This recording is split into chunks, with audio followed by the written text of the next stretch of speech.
Hello dear students, एक बार फिर से सभी लोगों का स्वागत है आपके अपने चैनल पीसीएम एजुकेशन पॉइंट पर।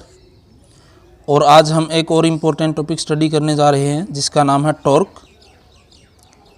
सबसे पहले डेफिनेशन हम समझेंगे, फिर मैथमेटिकल फॉर्मूला हम देखेंगे कि टॉर्क क्या है। देखिए, टॉर्क एक ट्विस्टिंग फोर्स है that tends to cause rotation, यानी कि जो रोटेशन होता है मोटर्स के अंदर लगा लीजिए वो टॉर्क की वजह से ही होता है। जो मोटर के अंदर जो रोटर होता है या फिर जो आर्मेचर कहिए, वो अपने एक्सिस के अराउंड रोटेट करते हैं। जैसे आपकी जो अर्थ है वो भी एक्सिस के अबाउट रोटेट करती है।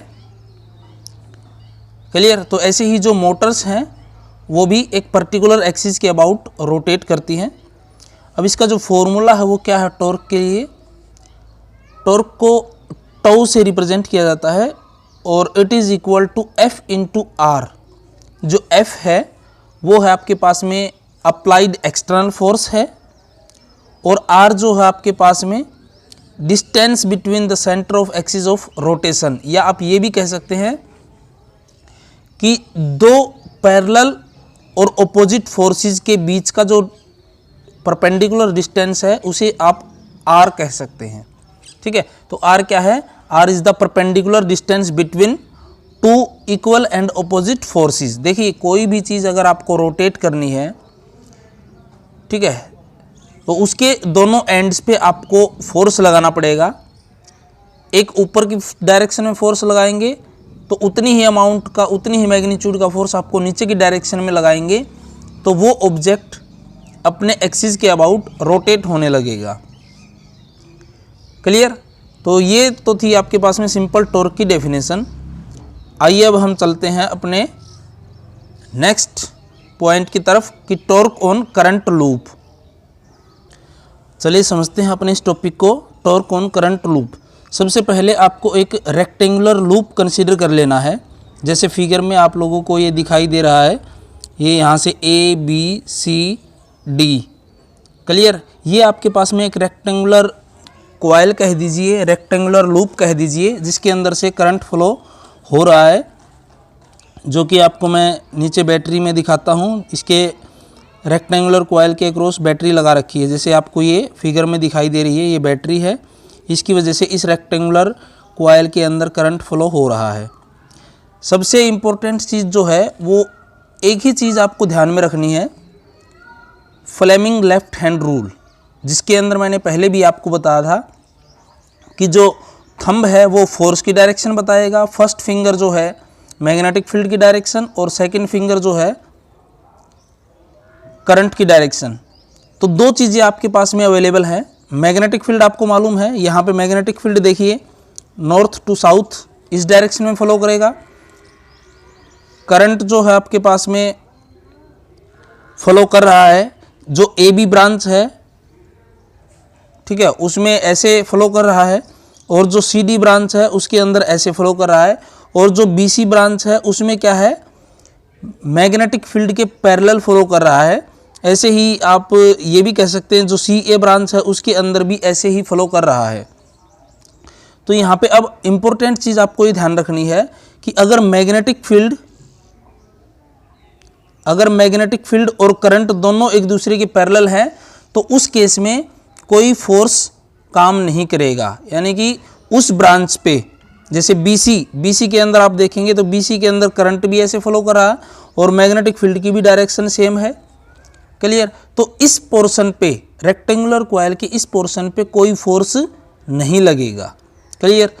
दूसरा, ऐसे ही आपके पास में मैग्नेटिक फील्ड की डायरेक्शन तो देखिए यही है, ठीक है, ये तो चेंज होने वाली नहीं है क्योंकि ये परमानेंट मैग्नेट आपने लगा रखी है नॉर्थ पोल और साउथ पोल की हेल्प से।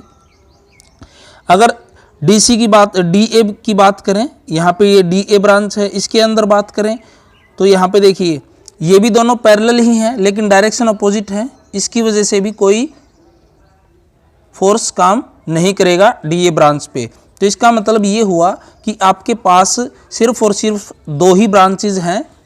एक आपके पास में है ए बी ब्रांच जिसके अंदर करंट ऐसे फ्लो हो रहा है, इनवर्ड पेपर कह दीजिए, और दूसरी ब्रांच है CD ब्रांच जिसके अंदर current outward from paper flow हो रहा है।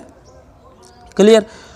अभी पहला केस हम ये मान के चलते हैं कि ये जो मैग्नेटिक फील्ड है, क्लियर, जिसकी direction north to south pole है, और AB ब्रांच के अंदर जो करंट फ्लो हो रहा है वो दोनों एक दूसरे को 90 डिग्री एंगल पे कट कर रहे हैं। क्लियर, ये आपको ध्यान में रखना है, यानी कि जो मैग्नेटिक फील्ड है और करंट है दोनों एक दूसरे के परपेंडिकुलर हैं। ठीक है, तो यहाँ पे देखिए AB ब्रांच के लिए आप लेफ्ट हैंड रूल अप्लाई करेंगे तो आपके पास में जो AB ब्रांच के ऊपर जो फोर्स लगेगा दैट विल बी डाउनवर्ड। वो होगा किस साइड होगा? डाउनवर्ड, यानी कि AB ब्रांच पे जो फोर्स लगेगा वो नीचे की साइड लगेगा। क्लियर। ऐसे ही जब आप Fleming left hand rule CD branch के ऊपर लगाएंगे जिसके अंदर करंट जो है C to D यानी कि आउटवर्ड फ्रॉम पेपर फ्लो हो रहा है, तो वहाँ पे आपके पास में क्या होगा कि जो फोर्स की डायरेक्शन है वो CD ब्रांच पे ऊपर की साइड लगती हुई मिलेगी। अब देखिए मैग्नेटिक फील्ड भी सेम है।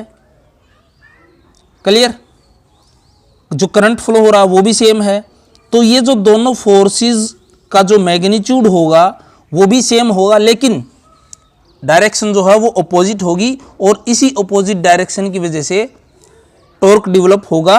और ये जो टॉर्क डेवलप होगा तो आप देख सकते हैं, जैसे मान लीजिए ये अगर कोई आपके पास में पेन है, इस पे नीचे की साइड, यहाँ से नीचे की साइड फोर्स लगाएं और यहाँ पे ऊपर की साइड फोर्स लगाएंगे तो वो चीज़ रोटेट होगी, और ऐसे ही आपके पास में रोटेशन टेक्स प्लेस। और ये जो ABCD जो रेक्टेंगुलर कॉइल है, क्लियर, जो आपको फिगर में दिखाई दे रही है, ये एंटी क्लॉकवाइज डायरेक्शन में रोटेट करना शुरू कर देगी अपने एक्सिस पे, जो एक्सिस आपको यहाँ पे दिखाई दे रहा है। क्लियर, तो दिस ओमेगा क्या है? This omega is the axis of rotation है। ये ओमेगा आपके पास में जो ABCD कॉइल है उसका रोटेशन ऑफ एक्सिस है। इतना आपके पास में क्लियर है। अब हम देखते हैं थोड़ा डेरिवेशन के बारे में। जो हमने शुरुआत में सबसे फर्स्ट हमने जब भी ये फाइंड आउट किया कि फोर्स कितना लगेगा किसी करंट फ्लोइंग वायर के अंदर जब उसको मैग्नेटिक फील्ड में रख दिया जाए, तो उसका फॉर्मूला था आपके पास में आइडियल साइन थीटा। ये हमने नोट किया था, F = IDL साइन थीटा। लेकिन यहाँ पे क्या है कि जो साइन थीटा हमने क्या मान लिया है कि करंट और मैग्नेटिक फील्ड के बीच में 90 डिग्री एंगल है, तो थीटा की जगह पे आप 90 डिग्री एंगल आप पुट करेंगे तो आइडियल बचेगा। Clear, IDL B sine theta ये था आपके पास में। क्लियर, तो ये सिर्फ और सिर्फ इतना पोर्शन आपके पास में बच जाएगा IDL B। अब यहाँ पे हम देखते हैं कि जो I है वो तो आपके पास में करंट फ्लोइंग थ्रू कंडक्टर है, यानी कि रेक्टेंगुलर कॉइल है। जो स्मॉल b है आपके पास में एलिमेंट की लेंथ, यानी कि जो आपके पास में, अगर मैं फिगर में ऊपर दिखाऊं, ये आपके पास में जो AB ब्रांच है उसकी लेंथ, ठीक है, उसकी लेंथ कह दीजिए। ऐसे ही CD ब्रांच की भी लेंथ क्या है? B। ये आपको यहाँ पे देख सकते हैं, इसके साथ इसको आप कंपेयर कर सकते हैं। क्लियर, और ये एक्सिस ऑफ रोटेशन है जिसको A से रिप्रेजेंट किया गया है। अब देखिए एक्सिस ऑफ रोटेशन के लिए हम हाफ के अबाउट ही तो रोटेट हो रही है ना, तो A/2 आप लेकर के चलेंगे। ठीक है, तो ऐसे ही अब नेक्स्ट हम देखते हैं। तो पहले वाला फोर्स, यानी कि ये जो फोर्स है जो आपको F1 = दिखाई दे रहा है, ये AB ब्रांच के ऊपर लग रहा है और इसकी डायरेक्शन क्या है? नीचे की तरफ है। ठीक है, AB ब्रांच पर लगने वाला फोर्स है जिसकी डायरेक्शन है नीचे की साइड। ऐसे ही F2 जो फोर्स है CD ब्रांच पर लगने वाला फोर्स है, लेकिन इसकी डायरेक्शन क्या होगी? CD ब्रांच पे जो डायरेक्शन होगी वो होगी ऊपर की साइड। क्लियर, अब टॉर्क के लिए हमें देखिए ऊपर वाला जो फॉर्मूला आपको बताया गया था, फोर्स इनटू परपेंडिकुलर डिस्टेंस, ठीक है, वो आप यहाँ पे पुट कर दीजिए। ठीक है, तो फोर्स पहले वाली ब्रांच के लिए, AB ब्रांच के लिए जो फोर्स है वो आपने रख दिया है। ठीक है, A/2 क्या है? ये परपेंडिकुलर डिस्टेंस है। ठीक है, टोटल जो लेंथ थी वो तो A थी ना, लेकिन वो हाफ के अबाउट ही तो रोटेट होता है ना ऐसे आपका। तो a/2 आपने पुट कर दी, यहाँ भी आपने दूसरे फोर्स, दूसरी साइड जो CD ब्रांच पे जो फोर्स लग रहा है उसके लिए आपने पुट कर दिया है। क्लियर। अब नेक्स्ट देखिए आपको क्या करना है, F1 की वैल्यू और F2 की वैल्यू इस इक्वेशन में आपको पुट करनी है। पुट करने के बाद में आपके पास में क्या दिखाई दे रहा है कि टॉर्क की जो वैल्यू आएगी कुछ ऐसे बन करके आ जाएगी आपके पास में। अब यहाँ पे इम्पोर्टेंट चीज़ है वो ध्यान रखना आप, जो AB है, स्मॉल AB है, वो आपके पास में रेक्टेंगुलर जो कॉइल है उसका एरिया रिप्रेजेंट कर रहा है, क्योंकि जो B जैसे आपके पास में लेंथ हो गई और A आपके पास में रेक्टेंगुलर कॉइल की वाइड्थ हो गई। ठीक है, तो इसको आप AB के प्रोडक्ट को आप कैपिटल A से रिप्रेजेंट करेंगे, that is A is the area of rectangular coil.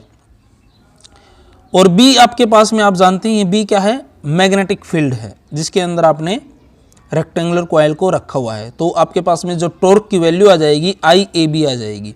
ये तो थी आपके पास में जब आपने ये माना कि जो current flowing the rectangular coil और मैग्नेटिक फील्ड दोनों आपस में एक दूसरे के परपेंडिकुलर हैं, दोनों के बीच में एंगल 90 डिग्री है।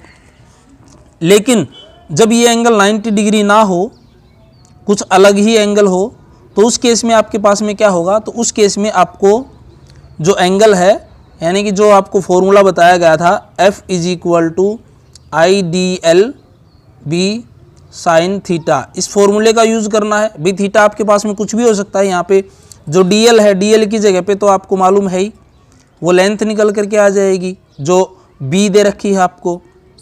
बाकी सारी चीज़ सेम रहेंगी जैसा ऊपर था, बस यहाँ पे आपने साइन थीटा और यूज़ कर लिया है। तो टॉर्क की जो वैल्यू आ जाएगी यहाँ पे, that is IAB sine theta, इतना यहाँ पे डिफरेंस आ जाएगा। और इसी चीज़ को अगर आप को ये बोल दिया जाए कि इसी चीज़ को आप जो है वेक्टर की फॉर्म में लिखिए, तो वेक्टर फॉर्म में देखिए दो चीज़ों का क्रॉस प्रोडक्ट जो है आपको मालूम है, दो चीज़ों का क्रॉस प्रोडक्ट, दो वेक्टर्स का जो क्रॉस प्रोडक्ट है उससे ही आपको साइन थीटा मिलता है, that is AB sine theta. Clear. तो यहाँ पे आप इस चीज़ को ऐसे लिख सकते हैं, जो टॉर्क है that is tau vector is equal to I, current तो एक स्केलर क्वांटिटी है, इसके ऊपर तो वेक्टर निशान रखना नहीं है आपको, इसके साथ में A। अब ये जो पूरा है एक करंट एलिमेंट की तरह बिहेव करेगा, IA vector cross B vector. Clear. तो ऐसे आपके पास में ये चीज़ वेक्टर फॉर्म में आप इसको ऐसे लिख सकते हैं। Thank you very much. उम्मीद है समझ में आ गया होगा। फिर भी कोई डाउट हो तो ज़रूर पूछिएगा।